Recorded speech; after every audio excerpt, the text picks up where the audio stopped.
Bismillahirrahmanirrahim. Assalamu alaikum to everyone. I am your language teacher Sir Imran Shah. मुझे उम्मीद है कि आप सब लोग खैरियत से होंगे. My dear students, as you all know, today is our first online class of English after a long period of time. I hope so. All of you will show keen interest and commitment to start your proper and regular studies. Now move to the topic. Open your books at page number 2. Our first chapter is Dorothy Meets the Scarecrow. My dear students, before starting the chapter's reading, I would like to tell you that this chapter is based on 3 characters. इस chapter में 3 अहम किरदार हैं. First one is Dorothy. Dorothy is the name of a little girl. Second one is Dorothy's pet dog. And the third one is Scarecrow. बच्चों, क्या आप जानते हैं कि स्केयरक्रो क्या होता है? दरअसल scarecrow means a human shaped figure that is used to scare away the birds and stop them from eating the crops. यानी स्केयरक्रो एक ऐसा इंसानी कद काट, जिसामत और शक्ल सूरत का भूसे या पुराने कपड़ों से बना हुआ पुतला होता है जो किसान अपने खेत में परिंदों को डराने और उन्हें अपनी फसल से दूर रखने के लिए खड़ा कर देता है. जैसे और वो परिंदों को ऐसे नज़र आता है जैसे कोई इंसान खड़ा हुआ है और जिसे देखकर परिंदे खेत से दूर रहते हैं और इस तरह फसल महफूज रहती है. अब मैं आपको बताऊंगा कि इस स्टोरी में क्या बताया गया है. Actually this story is all about a meeting between 2 characters, Dorothy and Scarecrow. ये कहानी 2 किरदारों की मुलाकात के बारे में है, डोरेथी और स्केयरक्रो. स्टोरी इस तरह शुरू होती है कि डोरेथी अपने पेट डॉग यानी पालतू जानवर टोटो के साथ एमरल्ड सिटी, जो कि ऑस्ट्रिया का एक टाउन है, जा रही होती है. रास्ते में वो थक कर एक फेंस यानी बाड़, 4 दीवारी जो किसी मखसूस जगह की चारों तरफ हिफाजत के लिए लगाई जाती है, इस बाड़ पर चढ़कर बैठ जाती है और टोटो ज़मीन पर उसके पास नीचे बैठ जाता है. फेंस यानी बाड़ की दूसरी तरफ डोरेथी को मकई के खेत में एक स्केयरक्रो नज़र आता है. डोरेथी गौर से स्केयरक्रो को देखती है.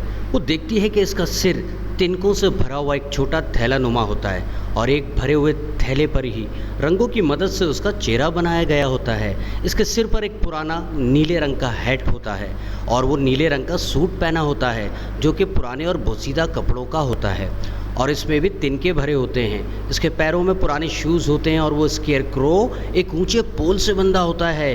वो वहाँ पोल पर परिंदों को डराने और पकी हुई मकई खाने से बचाने के लिए पोल पर किसी किसान की तरफ से बांधा गया होता है.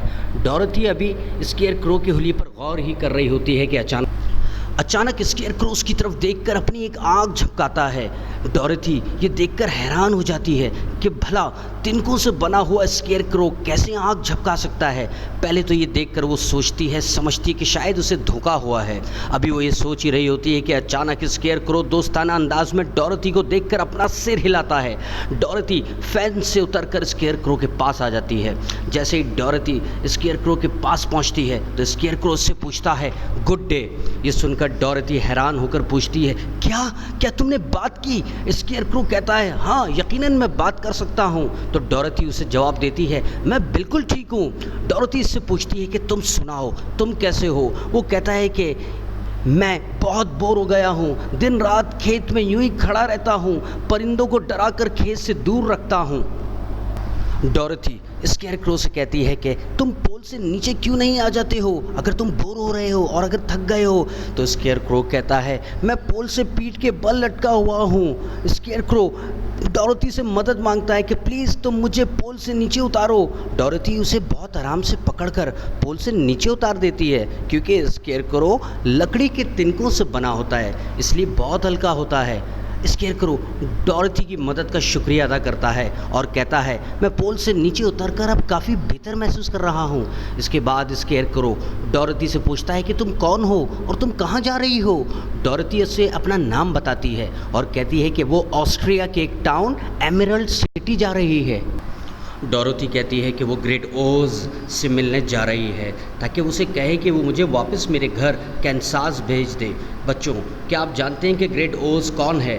ग्रेट ओज एक अजीम जादूगर है जो अपनी जादुई ताकत से बहुत से काम कर सकता है। स्केयरक्रो डोरोथी से पूछता है, एमरल्ड सिटी कहाँ वाक़ है और ये ग्रेट ओज कौन है? डोरोथी हैरान होकर स्केयरक्रो से पूछती है, क्यों? क्या तुम नहीं जानते कि एमरल्ड सिटी कहाँ है और ग्रेट ओज कौन है?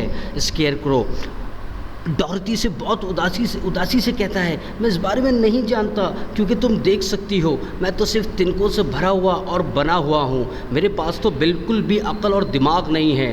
डोरोथी उसकी बात सुनकर स्केयरक्रो की इस हालत पर अफसोस करती है। फिर स्केयरक्रो डोरोथी से पूछता है, अगर मैं तुम्हारे साथ एमरल्ड सिटी चलूँ तो तुम समझती हो कि ग्रेट ओज मुझे भी कुछ दिमाग दे देगा? डोरोथी स्केयरक्रो का सवाल सुनकर कहती है, ये तो मुझे नहीं मालूम कि ग्रेट ओज तुम्हारे लिए ऐसा करेगा कि नहीं, लेकिन तुम मेरे और टोटो के साथ एमरल्ड सिटी चलो ताकि तुम ग्रेट ओज से दिमाग की बात खुद कर सको। डोरोथी की बात सुनकर स्केयरक्रो कहता है, अगर ग्रेट ओज ने मुझे दिमाग ना दिया तो फिर क्या होगा? डोरोथी कहती है, तुम्हें इसके लिए कोशिश तो बहरहाल करनी चाहिए, क्योंकि तुम्हारे पास खोने के लिए कुछ भी नहीं है। यानी अगर तुम्हें दिमाग ना भी मिला तो तुम्हारा कौन सा नुकसान हो जाएगा? स्केयरक्रो डोरोथी की बात सुनकर कहता है, हाँ ये बात तो सच है, वहाँ जाने में मुझे कौन सा नुकसान होगा और मुझे इस बात से कोई तकलीफ भी नहीं होगी कि कोई मुझ पर अपना पाँव ही रख कर गुजर जाए या फिर कोई मुझे पिन ही चुबो दे, क्योंकि मेरी टांगे, मेरे बाजू और तमाम जिस्म ही तिनकों से भरा हुआ है। ये तो मेरे लिए कोई मसला ही नहीं है और ना ही मुझे इस बात का कोई डर और फिक्र है, क्योंकि मैं तो दर्द ही महसूस नहीं कर सकता। डोरोथी स्केयरक्रो की बात तवज्जो से सुनकर अपना सिर हिलाती है।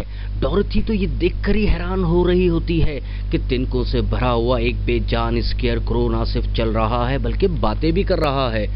स्केयरक्रो कहता है, लेकिन मैं ये नहीं चाहता कि लोग मुझे बेवकूफ़ कहें। अगर मेरा सिर दिमाग के बजाय तिनकों से भरा हुआ रहे, जैसा कि तुम्हारे सिर में दिमाग है, तो भला मैं कभी किसी भी चीज़ के बारे में जान पाऊंगा बगैर दिमाग के? स्केयरक्रो की बातें सुनकर नन्ही डोरोथी, जिसे वाकई में स्केयरक्रो की हालत पर दिल से अफसोस हो रहा होता है, कहती है, अगर तुम मेरे साथ चलोगे तो मैं ग्रेट ओज से कहूंगी कि वो जो भी कर सकता है तुम्हारे लिए जरूर करे। ये सुनकर स्केयरक्रो दिल से डोरोथी का शुक्रिया अदा करता है। डोरोथी, टोटो और स्केयरक्रो चलते हुए फेंस तक जाते हैं। वो फेंस पर चढ़कर उसे पार कर जर्द यानी पीली ईंटों से बनी सड़क पर, जो कि एमरल्ड सिटी की तरफ जाती है, चलना शुरू कर देते हैं। टोटो, डोरोथीज पेट डॉग, चलते चलते स्केयरक्रो के गिर्द घुर्राता है और चक्कर लगा कर उसे ऐसे सूंघता है जैसे उसे शक हो के स्केयरक्रो में भरे तिनकों में चूहों का बसेरा तो नहीं है। टोटो स्केयरक्रो के साथ दोस्ताना बर्ताव करने के बजाय दुश्मनों जैसा बर्ताव कर रहा होता है, क्योंकि वो स्केयरक्रो के बारे में जानता ही नहीं है। डोरोथी टोटो की ऐसी हरकत और सलूक को देखकर स्केयरक्रो से कहती है, टोटो का बुरा मत मनाना और ना ही घबराना, क्योंकि टोटो कभी भी नहीं काटता। ये कहकर डोरोथी टोटो से कहती है, टोटो ऐसा नहीं करते, और बैठकर उसे थपथपाने लगती है। फिर अपनी बास्केट उठाती है और वो सब दोबारा आगे बढ़ने लगते हैं। चलते चलते स्केयरक्रो डोरोथी से कहता है, क्या तुम मुझे अपनी बास्केट दे दोगी? इसे मैं उठा लेता हूँ और ऐसा करने में मुझे कुछ बुरा भी नहीं लगेगा और फिर मैं तो थकता भी नहीं हूँ। ये कहकर स्केयरक्रो मजीद आगे कहता है कि डोरोथी, मैं तुम्हें एक राज की बात बताऊंगा। इस दुनिया में सिर्फ एक चीज ही ऐसी है जिससे मैं सबसे ज्यादा खौफजदा रहता हूँ। स्केयरक्रो की बात सुनकर डोरोथी स्केयरक्रो से कहती है, क्या वो फार्मर तो नहीं है जिसने तुम्हें बनाया है? नहीं, स्केयरक्रो जवाब देता है, वो है जलती हुई माचिस। Dear students, after the summary of the chapter, now it's time for reading. Open your books at page 2. Now say Bismillahirrahmanirrahim. Chapter number 1, Dorothy meets the Scarecrow. Before reading, we will discuss about words to know. Our first word is gazed. To look at something steadily, thinking about it or admiring it. किसी की तरफ या किसी चीज़ को मुसलसल देखना या घूरना। Our second word is grateful, thankful, शुक्रगुजार होना। Our third word is ripe, ready to eat or pick, खाने के लिए तैयार यानी पका हुआ होना, जैसे फल वगैरह. Our fourth word is scarecrow, a human-shaped figure often made by stuffing straw into clothes that is used to scare away birds from crops. तिनकों को कपड़े में भरकर इंसानी कदकाठ जैसा एक ऐसा मसनूई इंसान बनाना स्केयरक्रो कहलाता है, जो कि परिंदों को फसल वगैरह से दूर रखता है. Now students, it's time to start our reading. Dorothy walked along the road. It was made of yellow bricks. When she had gone some miles, she needed to rest. She climbed to the top of the fence beside the road and sat down. Her dog Toto was also tired. He lay down on the ground by the fence. There was a large cornfield on the other side of the fence, and in the field there was a scarecrow. Dorothy gazed at the scarecrow. Its head was a small sack stuffed with straw. Its face was painted on the sack. It had an old pointed blue hat on its head. On its body it wore a blue suit of faded clothes which had been also stuffed with straw. On the feet were some old boots. The scarecrow was tied to a tall pole. It was there to scare the birds and stop them from eating the ripe corn. While Dorothy was looking at the painted face of the scarecrow, she was surprised to see one of the eyes slowly wink at her. She thought she must have imagined it. Then the scarecrow nodded its head to her in a friendly way. Dorothy climbed down from the fence and walked up to it. Toto ran around the pole and barked. "Good day," said the scarecrow. "You didn't just speak, did you?" asked the girl in wonder. "Certainly," answered the scarecrow. "How do you do?" "I'm pretty well, thank you," replied Dorothy politely. "How do you do?" "I am bored," said the scarecrow. "It is very dull being stuck up here night and day to scare away crows." "Can't you get down?" asked Dorothy. "No, this pole is stuck up my back. Please help me get down." Dorothy reached up both arms and lifted the scarecrow off the pole. He was quite light because he was only stuffed with straw. She sat him down on the ground. "Thank you very much," said the scarecrow. "I feel much better." Dorothy was so surprised to hear a straw man speak. The scarecrow stretched and yawned. "Who are you?" asked the scarecrow, "and where are you going?" "My name is Dorothy," said the girl, "and I am going to the Emerald City." Dear students, note कर लीजिए, डोरेथी meets the scarecrow के page number 2 और 3 की reading आपको इस video में करवा दी गई है. पेज नंबर 4 और 5 एज होमवर्क घर पे किया जाएगा, यानी आप लोग पेज नंबर 4 और 5 की रीडिंग खुद से करेंगे. अब इसके बाद कुछ ज़रूरी मालूमात है जो आप नोट कर लीजिए. ये एक पेज मैंने आपके साथ शेयर किया है, आप स्क्रीन पर देख सकते हैं, जिस पे लिखा है question answers and relevant exercises to be done in the class work copy. यानी जितना भी टेक्स्ट बुक का काम होगा, चाहे वो क्वेश्चन आंसर्स हों या उसकी रेलिवेंट एक्सरसाइजेज हों, वो तमाम काम आपको अपनी क्लास वर्क कॉपी में बिल्कुल इसी तरह करना है जैसे आप स्कूल में करते थे. डियर स्टूडेंट्स, आपको स्क्रीन पर कॉपी का इंडेक्स पेज नज़र आ रहा होगा. ये इंडेक्स पेज आपके लिए एक स्पेसिमेन के तौर पर तैयार किया गया है. आप देख सकते हैं कि आपको अपना इंडेक्स किस तरह मेंटेन करना है.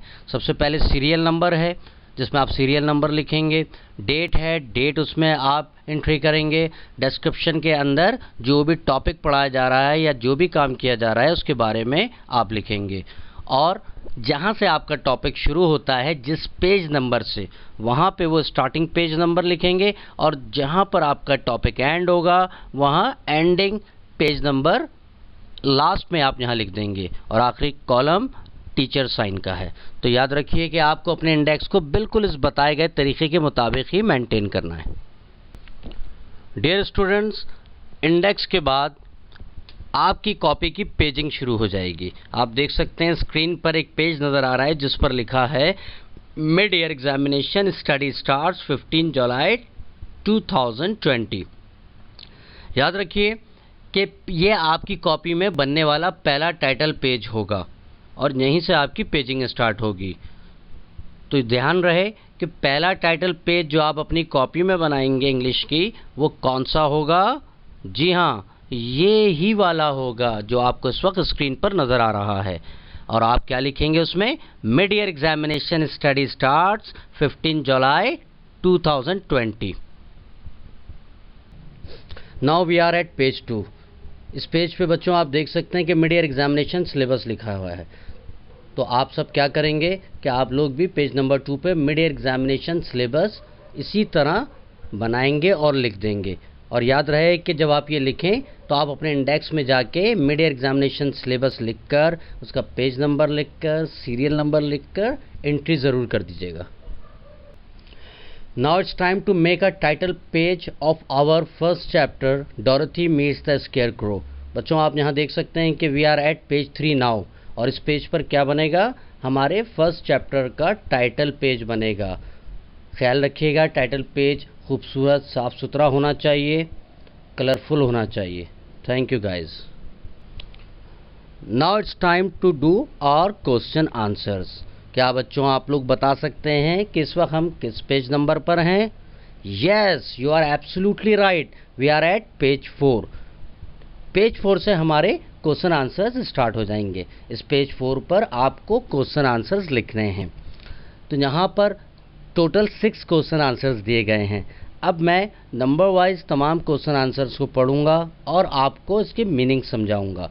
आप सब भी मेरे साथ साथ क्वेश्चन आंसर्स को दोहराएंगे और पढ़ते रहेंगे। Question number 1, what is the road made of? What is the road made of? यानी सवाल का मतलब क्या है कि डोरथी मीट्स द स्केयरक्रो में रोड किस चीज़ की बनी हुई है? तो इसका आंसर है the road is made of yellow bricks. The road is made of yellow bricks. Road जो है जर्द या पीले रंग की ईंटों से बनी हुई है। Now move on to question number 2। What is Dorothy's pet called and what type of creature he is? What is Dorothy's pet called and what type of creature he is? इस सवाल में पूछा गया है कि डोरथी का जो पेट है उसको क्या कहते हैं, यानी उसका क्या नाम है और वो किस किस्म का जानवर है या किस किस्म की मखलूक है। तो इसका आंसर है Dorothy's pet is called Toto. He is a dog। क्या जवाब है इसका? Dorothy's pet is called Toto, he is a dog. यानी डोरथी का जो पेट है, पालतू जानवर है, उसका नाम क्या है? टोटो है और वो एक डॉग है। चलिए क्वेश्चन नंबर 3 पढ़ते हैं। Why is the scarecrow in the field? Why is the scarecrow in the field? बच्चों इस सवाल में पूछा गया है कि स्केयरक्रो खेत में क्यों था? क्या पूछा गया है? स्केयरक्रो खेत में क्यों था या क्यों है इस स्टोरी के अंदर? तो इसका जवाब है the scarecrow has been put in the field by the farmer. The scarecrow has been put in the field by the farmer in order to scare away crows so that they do not eat the crops, so that they do not eat the crops। यानी scarecrow को farmer की तरफ से, यानी जिसका खेत है, जिसने उस खेत में खेती बाड़ी की है, फसल उगा रहा है या फसल उगाई है, उसने लगाया है पोल के साथ किस लिए? इसलिए ताकि उसके डर और खौफ से परिंदे क्रॉप्स को ना नुकसान पहुंचाएं और ना ही खाएं। Question number 4, what does Dorothy do to help the scarecrow? What does Dorothy do to help the scarecrow? इस सवाल में पूछा गया है डोरोथी स्केयर क्रो की जो मदद करती है वो किस तरह करती है? तो इसका जवाब है Dorothy helps the scarecrow to get down from the pole that he is stuck on. Dorothy helps the scarecrow to get down from the pole that he is stuck on. She also encourages him to go to the Emerald City to ask the Great Oz for a brain. She also encourages him to go to the Emerald City to ask the Great Oz for a brain. Dorothy क्या करती है बच्चों? जैसा कि story की summary में मैंने आपको बताया था कि वो स्केयर क्रो को उस पोल पर से जिस पर वो लटका हुआ होता है नीचे उतारती है और वो उसको हिम्मत और हौसला दिलाती है कि तुम जो हो एमरल्ड सिटी जाओ और ग्रेट ओज से दिमाग मांगो, ब्रेन मांगो। Question number 5, what does the scarecrow do to help Dorothy? What does the scarecrow do to help Dorothy? तो बच्चों इस सवाल में पूछा गया है कि स्केयर क्रो डोरोथी की हेल्प करने के लिए यानी मदद करने के लिए क्या करता है? इसका आंसर है the square crow helps Dorothy by carrying her basket. The square crow helps Dorothy by carrying her basket.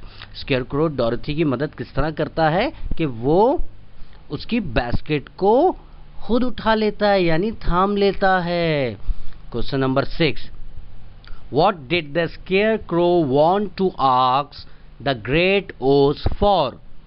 What did the scarecrow want to ask the great Oz for?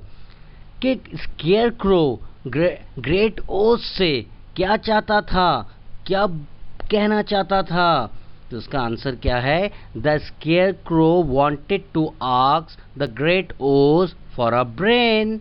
The scarecrow wanted to ask the great Oz for a brain. भाई scare, इसका answer ये है कि scarecrow great Oz से मिलकर उससे ये कहना चाहता था कि वो अपने जादू के जरिए से उसे दिमाग अता कर दे, उसे दिमाग दे दे ताकि वो भी दुनिया की चीज़ों को देख और समझ सके।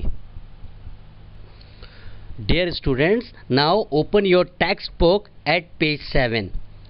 यहाँ आप देख सकते हैं हमारी टेक्स्ट बुक के पेज नंबर 7 पर एक्सरसाइज नंबर बी है, वर्किंग विद वर्ड्स। फिर इस एक्सरसाइज में क्या है? नंबर 1 में क्या पूछा गया है? Can you find these words in the story? The letters are not in the correct order. इसमें ये कहा गया है, ये पूछा जा रहा है क्या आप नीचे दिए गए वर्ड्स को स्टोरी में तलाश कर सकते हैं, लेकिन ये वर्ड्स एक ऑर्डर में नहीं हैं यानी करेक्ट ऑर्डर में नहीं लिखे हैं, ये जंबल्ड वर्ड्स हैं। आपने क्या करना है? इन जंबल्ड वर्ड्स को सही तरह तरतीब देना है, अनजंबल्ड करना है, तो फिर आपको पता चल जाएगा कि ये कौन से वर्ड्स हैं। और ये वो तमाम वर्ड्स हैं जो हमारी टेक्स्ट बुक में Dorothy meets the scarecrow story में इस्तेमाल हुए हैं। इसी तरह एक्सरसाइज नंबर 2 है, which word in each list is not spelled correctly. तो यहाँ पे कुछ ABCD 4 क्वेश्चंस दिए गए हैं और उसमें पूछा गया है कि जो नीचे लिस्ट है उसके अंदर कौन से ऐसे लफ्ज़ हैं जो कि सही तरीके से स्पेल्ड किए जाएंगे यानी उनकी स्पेलिंग गलत है। आपने वो वर्ड पिक करने हैं और उनके गिर्द सर्कल बना दें या आप उसके नीचे अंडरलाइन कर दें। उसके बाद है question number 2, answer the questions about these lines from the story. बच्चों ये RTC है। क्या है? RTC, reference to context. आप देख सकते हैं इस रेफरेंस टू कॉन्टेक्स्ट में एक लाइन स्टोरी में से ली गई है, मैं वो लाइन पढ़ रहा हूँ, गौर से सुनिएगा। I understand how you feel said the little girl who was truly sorry for him. अब आपने ये अंदाज़ा लगाना है कि ये लाइन स्टोरी में कहाँ, किसने, कब बोली थी, और इससे मुताल्लिक नीचे 4 क्वेश्चंस दिए गए हैं। First question is who is the little girl, second question is to whom was the girl saying this, कि ये गर्ल किससे कह रही थी ये बात, and the third question is why does she feel sorry for him, और उसे उसके बारे में, उस जिसके बारे में बात हो रही है वो लड़की अफसोस क्यों कर रही थी, और आखिरी क्वेश्चन है व्हाट हैपेंड नेक्स्ट, और फिर आखिर में क्या होता है। Now we are at the page number 8 of our text book. बच्चों आप यहाँ स्क्रीन पर देख सकते हैं कि ये एक्सरसाइज है लर्निंग अबाउट लैंग्वेज, ये नाउन एक्सरसाइज है, और यहाँ पे एक डेफिनेशन भी दी गई है नाउन की। A noun is the name of something. आपने क्या करना है, नीचे A to G तक जितने सेंटेंस लिखे हैं उनमें नाउन का इस्तेमाल हुआ है, तो आप जहाँ जहाँ ये फील करें, ये देखें कि नाउन है, तो आप उसे अंडरलाइन कर देंगे। अच्छा, आखिर में बच्चों मैं आपको ये बताता चलूँ टेक्स्ट बुक एक्सरसाइजेस के बाद कि आपकी हेल्प के लिए, आपको हेल्प आउट करने के लिए आपके इंग्लिश के टीचर यानी मैं रोज़ाना सुबह 10 बजे से लेकर दोपहर 1 बजे तक ऑनलाइन अवेलेबल रहूँगा फ्रॉम मंडे टू फ्राइडे। किसी भी एक्सरसाइज को करने में कोई भी प्रॉब्लम हो तो आप टाइम टेबल जो आपको इशू किया जाएगा उसके मुताबिक मुझसे रब्ता कर सकते हैं। डियर स्टूडेंट्स, यहाँ भी एक अहम नोट आपके लिए दिया गया है कि relevant exercises to be done in the English verb book 1। ये रेलिवेंट एक्सरसाइजेज या वो तमाम रेलिवेंट एक्सरसाइजेज जो आपकी वर्ब बुक 1 में इंग्लिश की दी गई हैं, वो तमाम एक्सरसाइजेज आपको सॉल्व करनी हैं। ठीक है बच्चों, आइए हम आगे बढ़ते हैं। डियर स्टूडेंट्स, अब मैं आपसे वर्ब बुक की कुछ रेलिवेंट या इम्पॉर्टेंट एक्सरसाइजेज शेयर कर रहा हूँ। आप स्क्रीन पर देख सकते हैं जो एक्सरसाइजेज या जितनी भी एक्सरसाइजेज इस वीडियो में आपके साथ शेयर की गई हैं, चाहे वो टेक्स्ट बुक की हो या वर्ब बुक की, आपने सिर्फ उन्हीं को सॉल्व करना है। ठीक है बच्चों, अब मैं आगे बढ़ता हूँ। आप देख सकते हैं पहली एक्सरसाइज हमारी नाउन से मुतालिक है। ठीक है, तो आपने क्या करना है कि यहाँ आप देख सकते हैं इस एक्सरसाइज में नेम्स, यहाँ बहुत सारे नाम लिखे हुए हैं, यहाँ ग्रुप नेम लिखे हुए हैं, तो आपने क्वेश्चन को गौर से पढ़ना है। क्वेश्चन में क्या है, put 6 nouns in each list in alphabetical order and also right the group name. First find the verb and cross it out. जब आप ये लिस्ट जो दी हुई है यहाँ पे से पढ़ेंगे तो इसके अंदर काफ़ी सारे नाउन हैं और इसके अंदर वर्ब भी है कहीं लिखा हुआ, छुपा हुआ, वर्ब को आप काट देंगे। ठीक है, तो फिर आपको पता चल जाएगा कि ये कौन सा ग्रुप बन रहा है, उसी के हिसाब से आप ग्रुप नेम लिख देंगे। एक एग्जाम्पल आपके लिए क्वेश्चन नंबर ए में आप देख सकते हैं, एक एग्जाम्पल आपके लिए दी गई है। डियर स्टूडेंट्स, ये हमारी वर्ब बुक की आर्टिकल एक्सरसाइज है। इसके अंदर आप देख सकते हैं कि कुछ पिक्स बनी हुई हैं। ओके, इन पिक्स की मदद से आपको समझना है कि आर्टिकल्स क्या होते हैं। फिर यहाँ आप क्वेश्चन देख सकते हैं। Question number 1, give examples of your own for the articles A an and the, यानी आपको कुछ एग्जांपल्स देनी होंगी खुद से आर्टिकल्स की। ठीक है बच्चों, इसी तरह यहाँ एक्सरसाइज नंबर 2 में आप देख सकते हैं, आपने यहाँ पे कुछ नाउन लिखे हुए हैं, आपने करेक्ट आर्टिकल का इस्तेमाल करना है, यानी ए और एन का इस्तेमाल करना है कि किससे पहले ए और कहाँ पर एन आता है। ठीक है गाइस। डियर स्टूडेंट्स, ये हमारी वर्क बुक का लास्ट पेज है रेलिवेंट एक्सरसाइज का। यहाँ आप देख सकते हैं जो एक्सरसाइजेज दी गई हैं, आपने इसके अंदर क्या करना है कि ए एन और द का इस्तेमाल करना है इन फिल इन द ब्लैंक्स में। जहाँ आपको लगता है कि ए आएगा ए लिखेंगे, जहाँ एन आएगा एन, और इसी तरह जहाँ द आएगा आप वहाँ द लिखेंगे। ठीक है बच्चों। और एक बात आप ध्यान में रखिएगा बच्चों, मैं फिर दोबारा आप सबको बता रहा हूं कि टेक्स्ट बुक और वर्कबुक की कोई भी एक्सरसाइज आपकी समझ में नहीं आए या आपको करने में प्रॉब्लम हो तो रोज़ाना मंडे से Friday sir Imran online available होंगे सुबह 10 बजे से लेके 1 बजे तक। तो आप अपने टाइम टेबल के मुताबिक मुझसे रब्ता कर सकते हैं। Thank you guys, take care, अल्लाह हाफिज़।